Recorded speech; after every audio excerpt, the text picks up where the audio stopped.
Lord Mayor Elias Lukwago ekyebiragiro ebiweebwa omulamuzi omu si kipya gyali. Just yesterday the Constitutional Court made a landmark decision that all interim orders which were issued by a single judge are null and void. Najjukirwa nti amangu ddala ng'omulamuzi Lydia Mugambe yakalagiradde mu ntebe y'obwa Lord Mayor mwaka gwa 2014 omulamuzi Stephen Kavuma teyamulinda na kubugumya mbooge n'ayisa ekiragiro ekimufuumuula. Okumala ebbanga ddene tubonyeebonye ng'osanga mwami Kavuma n'atuula yeka n'asalawo ebiragiro ne bitunyigiriza kati nga mu keesi yange yatuula na mu boardroom ne balooya bange ne babaggalira ne babagaana okuyingira. Wadde kati yali mu ntebe oluvannyuma lw'okufuna ekisanja ekirala Lukwago yakamala emyaka 3 ng'abanja omusaala gwe yalina okusasulwa nga kkooti bwe yalagira. Iyo court order gye bakozesa okuggala ofiisi yange emyaka 3 ofiisi y'abannakampala si yange okumala emyaka 3 ye court order ne bwe baamala ekiseera ekyo nga baga nti tetujja kusasula ssente zo kubanga wakyaliyo mate wa Kavuma court order gye yafulumya. Kkooti etaputa amateeka olunaku lw'eggulo yasazizzaamu ebiragiro byonna ebyayisibwa omulamuzi omu oba abasatu aba kkooti eno yennyini. Okuva mu mwaka gwa 1995 abalamuzi abatuula mu kkooti eno balina kuba 5.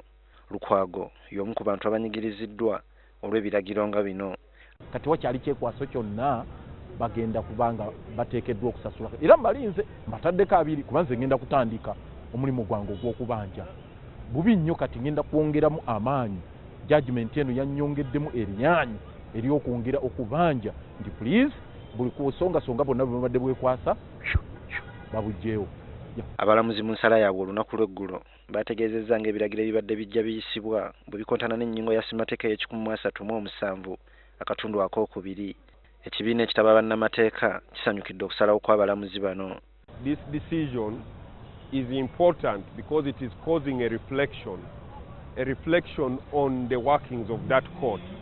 In the first place, the design of that court was that matters that are to do with constitutional interpretation must be heard expeditiously. Kyokka waliwo okutya nti okusalawo kwa kkooti eno kwandizibwaliza abantu abalina ensonga ez'amangu ezeetaaga okukolwako. Ndabawo akaseera akazibu balamuzi ke bayinza okwekwasa ddala abakulira kkooti zino n'ogenda mu kkooti etaputa ssemateeka ng'eddembe lyo bagenda kulisaanyaawo n'odduka n'ogamba kkooti nga tennaba kuwuliriza musango gwonna esooka empeeyo kkooti odde eyimiriza bano abagenda okunsaanyaawo. Ndabawo akazibu. Wabula bannamateeka bagamba nti kkooti ya ssemateeka bwe bejjudde bulungi tewajja kuba buzibu mu kusalawo nsonga. The appropriate position is that when a petition is filed, a panel must be quickly constituted to determine the petition. Mu kiseera kino ezimu ku nsonga ez'amaanyi kkooti eno ze yaggyeeko envumbo kwe kuli okuwulira omusango ogwawabirwa ssenkulu wa poliisi General Kale Kayihura okuziyiza enkola y'okuguguba eyali ekulembeddwamu aba FDC naddala Dr. Kizza Besigye eya Defiance saako ekiragiro ekyaweebwa omulamuzi Stephen Kavuma nga kigaana Lord Mayor okuweebwa ensako ye. Defiance gye baali baganye tugende mu maaso ne Defiance. Ebyange baali baganye okusasula tugende mu maaso n'abalala abateekebwako bi-court order ebifaanana bwe batyo kati babagulidde.